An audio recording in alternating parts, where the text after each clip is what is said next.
Hey everyone, welcome to Reddit Readout. Today we are checking out Entitled Parents. Story 1. Is it me or my mom? I need some advice. I've always had a difficult relationship with my mom. In 2020 I moved abroad and stayed away for 3 years, which were amazing, until I got sick with anorexia and couldn't support myself anymore as I couldn't really work. So my mom offered to pay for my ticket to come home, which I accepted. Sadly, I had no choice. Ever since I've been back, I've remember how much shit I used to go through on a daily. First of all, she treats me like I'm 26F, calling me baby names, sweet cheeks chubby bunny, in her native language, etc. etc. Most of them are focused on being chubby. I've gained a lot of weight in anorexia recovery, which in and of itself was not easy to do, so sometimes her. Story 2. Entitled Mother yells at me because the little ice cream shop doesn't accept cash. I manage a 550-seater restaurant that has a little ice cream shop attached to it. Same owner, different system.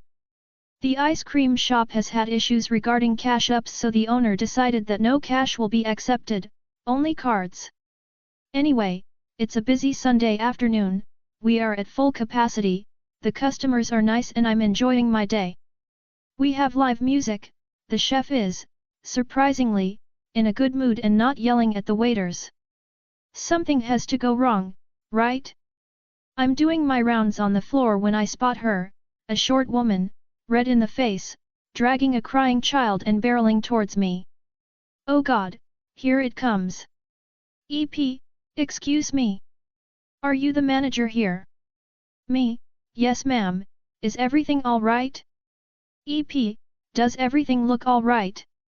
She literally screamed this, and people are now looking our way. EP, you can look my daughter in the eye and apologize to her. Me completely perplexed, excuse me? EP, she wanted ice cream, and when I went to buy her some, that girl, pointing towards the cashier, said I cannot pay cash. Me, ma'am, unfortunately we do not accept cash at ice cream shop. We have signage up indicating this. EP, well it's bullshit. You can apologize to her for ruining her day.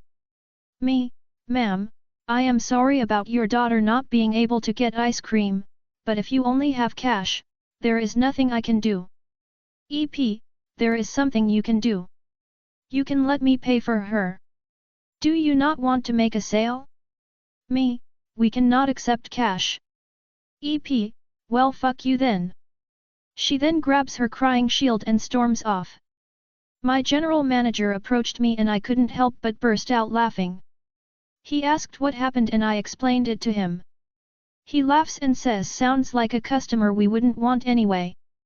God, the entitlement of some people. Story 3. Mother took the payment for my totaled car. I am typing this on mobile if the formatting is bad. I was in a car accident earlier this month where I was at fault. During the accident I was 19 and it was 4 days before my birthday. The car title had both of our names on it, but ultimately it was my car. I am under my mother's car insurance and thankfully had full coverage. They deemed my car totaled because the curtain airbags deployed. My mother was, at first, stressing that I should get the specific car she was telling me to get. The car had a rebuilt title and it was more money than I even have. I had found multiple cars, even my exact car, that were a good price that I was hoping to check out. I wanted to use the money insurance would have given me from my totaled car. My mother knew that I didn't want the car she wanted me to get. I told her over text I wanted to get a cheaper car. So, she instead decided she would give me her car and take the insurance money to get herself a very nice, new car. I didn't get a choice in the matter, I just found out she did it when she told our family she got a new car. Her car has some warning lights, is dirty, and is worse than the car I had. I don't even know how much the insurance company gave for my car because it went directly to her and she won't say. She thinks it was a gift and that I should be grateful that I don't have to make car payments. Almost every day she has been making. Story 4. Entitled dad gets pissy at me for not letting him break the law. I sell archery gear, and bow hunting is highly regulated here. Only pest species are allowed to be hunted, nothing native. This guy calls up, and the following conversation occurs. See, hi, I just moved here and I want to buy a bow to hunt snakes. Me, okay, I should probably tell you that. See, that it's illegal, I know. But I still want to do it. He knows it's illegal but still asked, red flag alert. Me, I can't sell you equipment if I know you're going to use it to break the law. See, fine whatever, I'm not going to hunt snakes with it. Me, but you are, you already said you are. At this point the customer knows he already fucked up by telling me his intentions. See, well, how can I move forward with this? Me, my recommendation is to contact your local pest control services for snake removal if you are having a snake problem. See, no, I mean how can I move forward with buying a bow from you? Me, I'm not selling you anything that I know will be used to break the law. See, I know they're a protected species but I have to protect my kids, I have the right to protect them from dangerous wildlife. Me, they're a protected species for a reason, you don't have the right to kill them just because they're dangerous and I cannot condone the behavior you're advocating for. There are legal ways to deal with this problem. See, oh, Mr. High and Mighty over here. You sell equipment knowing that it'll be used to kill innocent bambus but a dangerous snake is crossing the line, you're a fucking hypocrite. Me, hunting deer is legal because they are a pest species that destroys native flora and fauna and they need to be culled as they have no natural predators here. Snakes live here natively and are an important part of the ecosystem. In this circumstance, you're the deer.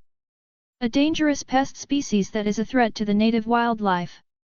See, my kids come first and fuck you and fuck the government for protecting snakes. None of you can tell me what to do and no law is going to stop me from. Me, goodbye. At that point I hung up. I understand the desire to protect your kids, but his entitled attitude and complete disregard for the law is unsettling. Story 5. Mother abandons me at ER after blaming me for a medical emergency. I've been sitting on this story for a while but I feel like it's time for me to share it. I have a lot of genetic problems that began to flare up when I was only a child. I've always been in tune with my body and knew how it reacted to what I have to be so I can be aware of any surprise medical problems that needs immediate attention. This story began last year, right after I had a surprise surgery. I had surgeries before but I wasn't handling the side effects of this one very well. The first time I mentioned the side effects, my mother was immediately dismissive, telling me it was my fault for having surgery and questioning if I regretted it yet. She sounded accusatory, even mocking and sounding amused I was having problems. I didn't think anything of it at first. Maybe I was just imagining things and seeing something that wasn't there. Maybe she was annoyed she was my ride home after I was discharged? She had to leave work early to make it to the hospital in time after all. It would probably pass. As days turned into weeks, the side effects became even worse. One of the major effects was waking up with thick bruises over my body and legs, and being unable to walk. It felt wrong instantly. I wouldn't know how else to describe it. It felt wrong, and it made me feel wrong. Alarm bells were ringing in my head, telling me my body isn't right and this was a medical situation. I called my doctor, but they were booked out and couldn't see me for months. I definitely couldn't wait months. Instead, I asked my mother to take me to urgent care. Even begged. She refused at first, saying I was being overdramatic. I proceeded to ask again, even more, over the course of multiple days. Every time, I was shot down with my mother saying I didn't need it and I had to just suck it up. It took over a week for her to get fed up with my asking and told me to get in the car if it would shut me up. I didn't care about her tone, I was just happy I was finally going to be seen. I knew where the UC was, and quickly got confused when she made a turn down a different street and pulled up to a doctor office. She told me to go inside and she would wait in the car. I mentioned it wasn't you see and she said again to just go inside. Fine, whatever. I hobbled into the office on unsteady legs and explained my situation to the desk worker. She looked sympathetic, but said there was nothing she could do because it was a family practitioner office that had established patients, they couldn't see walk-ins. Dejected, embarrassed, and in even more pain, I dragged myself back to the car where I told my mother what they said. I received a long-winded rant from her. How it was my fault I was this way, that she didn't even want to drive anywhere and I was being an inconvenience, that I was overdramatic, that I probably didn't even hurt and I shouldn't have had surgery if I couldn't handle the side effects. She didn't give herself a moment to breathe the entire drive to the urgent care. When we parked, she sat in the lot again, refusing to come inside and telling me to make it quick. I got inside, saw a doctor, and was given the news. I wasn't in any immediate danger or wounded, there was nothing they could do. They couldn't even give me a painkiller and could only watch me stagger out of the doors. The ride home was worse, with more ranting about how I'd wasted everyone's time and if I was happy now. I was too tired to argue. The next day, the catalyst happened. I collapsed and needed to be rushed to the ER. I was prone to fainting spells, but every time I had fainted before, it had been at home with my mother who didn't think it was a big deal. One faint had caused me a concussion, but I didn't see a doctor for it until 5 days later. This time had been in public, and someone called 911 for me. According to the paramedics, I had been out for almost a minute, and were making sure I didn't hit my head and was there cognitively. While my vitals were being checked, I asked them to call my mom and gave them her phone number. They said they would call, but their focus was on me right now. I was lucky, and hadn't hit my head, but I was trembling and numb. Apparently, I had a sudden blood pressure drop that was so sharp and severe that the blood couldn't reach my brain. Due to this, that made my body react poorly and they had no choice but to ambulance me out. When we arrived, they checked my vitals again and confirmed my identity, then set me up with a wheelchair to wait in the lobby until they were ready. I wasn't a high priority for them, as more people there were in worse shape than I was. A woman with a spider bite was ahead of me, and while I waited, I called my mother. She was angry at me for fainting and told me if I felt it coming on, I should have sat down and it could have been avoided. It was all my fault for being in this situation and I didn't tell anyone I wasn't feeling right like I was supposed to. You mean like when I begged to go to urgent care? She didn't want to be there if she didn't have to be, so told me to call her back when they got my results back, and hung up. I waited 1 hour. 2. 3. 4 hours passed before they brought me back without a word even asking how I was doing. I got my tests done, and the nurse gave me painkillers for the injury I sustained when I hit the ground. I didn't realize how much I needed them until I tried to walk, so I hadn't asked for any before then. Unfortunately, they missed their window for testing right when I arrived, so my body wasn't making it easy to find out what caused the drop, only that my body had an alarmingly high white blood cell count, which usually signals an infection somewhere. There wasn't anything they could do, so the nurse gave me discharge papers and told me that I had to go home because they needed the space for more patients. I signed the discharge papers, and called my mother again.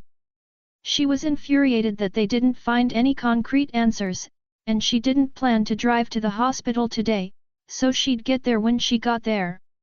I'd have to suck it up and wait until she was ready to pick me up. She hung up and I returned to the lobby, crestfallen. It's not like I asked for this to happen. I felt alone and wanted to go home, or be comforted by my mother in some way. I was all alone at the hospital with a medical emergency. I was afraid. An hour goes by, and then another. Finally I got a call with my mother telling me to go to the car.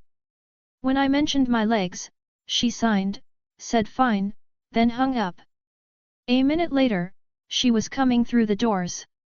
We made eye contact for a moment, but she walked right by me and approached the desk where she began to pressure the desk for the doctors that saw me and proceeded to berate the staff for answers about my situation until she was satisfied. When she was ready, she told me to follow her outside because she parked closer to the doors and I could walk just fine. I was tired all around and didn't want to get into it. I just bit my tongue and struggled to the door where I collapsed into the car. My mother was already waiting for me and looked annoyed I took so long. Finally, I asked where she had been. According to her, she was busy watching lottery raffles and didn't want to interrupt them. She claimed I was fine, that I wasn't dying, and she didn't want to drive anywhere after work so I could wait. She then proceeded to ask why I didn't call her after I fainted, which I was puzzled by and told her one of the paramedics did. Apparently, she got the call, but declined it because it was an unknown number, and I should have been the one to call. I was too busy waking up from fainting to focus on calling. Her annoyance only grew, and before a fight broke out, I changed the topic and mentioned they gave me painkillers. I explained which ones when she asked me to describe them, then waved me off saying we had those same ones at home. What? This whole time? I fainted early morning, and it was already dark outside. I was tired, annoyed, and just wanted to go home without any more issues so I didn't say anything else on the car ride. I haven't gone to her for medical support since. I have another surgery soon, but after this incident, I expect to ask someone else to be my discharge ride. I still haven't understood why she was so angry at me this entire situation. That's all for today. Please don't forget to like and subscribe.